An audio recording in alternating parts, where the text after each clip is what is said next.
Hello बच्चों, let's read the question. How does pruning help in making hedge dens? Option A, it releases wound hormones. Option B, apical shoots grows faster after pruning.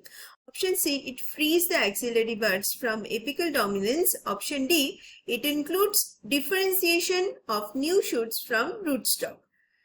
आइए इस question को हम solve करते हैं and इसके लिए हमें की कंसेप्ट जानना पड़ेगा. What is the key concept here? हमें फर्स्ट ऑफ ऑल जानना पड़ेगा कि यहाँ पे प्रूनिंग क्या होता है. प्रूनिंग और ये हेज डेंस करने में कैसे मदद करता है. हेज डेंस, ठीक है. तो प्रूनिंग एक्चुअली क्या होता है, जब हम कोई बुशेस को छाटते हैं, काटते हैं, उसके ऊपर का जो पोर्शन, ऊपर का जो पत्ता होता है उसको काट देते हैं, उसको हम प्रूनिंग करते हैं. अगर ऊपर का पत्ते हम काट देते हैं तो क्या हो जाता है, घने हो जाता है, ठीक है, झाड़ी काइंड ऑफ हो जाता है. That is called hedge dens. तो ये क्यों होता है अब हम देखेंगे. Actually it is the main reason is we have to remove the apical dominance. ठीक है. तो एक्चुअली एपिकल डोमिनेंस क्या होता है, एकदम टिप में जो एक्सिलरी बर्ड होता है उसमें हाई कंसेंट्रेशन ऑफ ऑक्सिन होता है. So that contains high concentration of auxin होता है. तो इसके लिए जो एकदम टिप वाला जो एपिकल बार्ड होता है उसका ग्रोथ सबसे ज्यादा होता है, ठीक है, और उसका ग्रोथ सबसे ज्यादा होता है एंड इट सप्रेस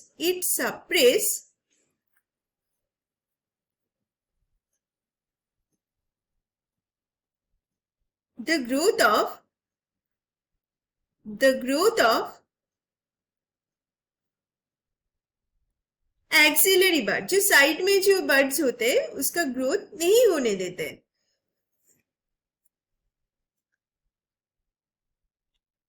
पर अगर हम ये ऊपर का जो बर्ड है उसको ही हम काट दे तो ये वाला दबदबा नहीं चलेगा. तो क्या हो जाएगा, वो साइड वाला जो ब्रांचेस है वो ग्रो हो जाएगा और वो डेंस हो जाएगा. यही है हमारा की कंसेप्ट. अब हम क्वेश्चन को सॉल्व करते हैं. तो यहाँ पे बोला गया कि प्रूनिंग कैसे हेल्प करता है, हेज डेंस करने में कैसे मदद करता है. It releases wound hormone. नहीं, ये वाला तो ऑप्शन सही नहीं है. किंतु क्यों? क्योंकि वुंड का तो कोई रिलेशन ही नहीं है. Option B, apical shoot grows faster after pruning. देखिए प्रूनिंग में क्या होता है, मैं एक सिंपल इमेज से आपको समझा रही हूँ. ये जो एपिकल बार्ड जो एकदम ऊपर का होता है दैट इज कॉल्ड एपिकल, और साइड में है सपोज मान लो कि ये लैटरल बर्ड है, ये वाला होता है lateral bird.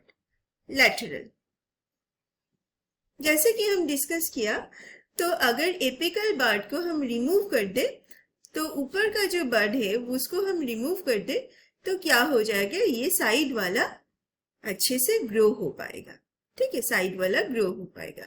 As a result ये थोड़ा बुशी दिखेगा. तो ये वाला बी ऑप्शन तो सही नहीं है, क्योंकि apical shoot grows faster after pruning. नहीं, एपिकल शूट तो हमने रिमूव ही कर दिया, तो ये वाला सही नहीं है. अब सी बोल रहा है कि it frees axillary bud from apical dominance. ये सही है, क्योंकि एक्सिलरी बर्ड जो साइड वाला बर्ड है, लैटरल बर्ड या एक्सिलरी बर्ड को इन्होंने फ्री कर दिया है ना. तो that can be our correct answer. Okay, it induces differentiation of new shoots from rootstock. नहीं, ये वाला भी सही नहीं है. तो हमारा सही ऑप्शन होगा option C, that is it frees the axillary bud from apical dominance. I hope you have understood the option well. Best of luck.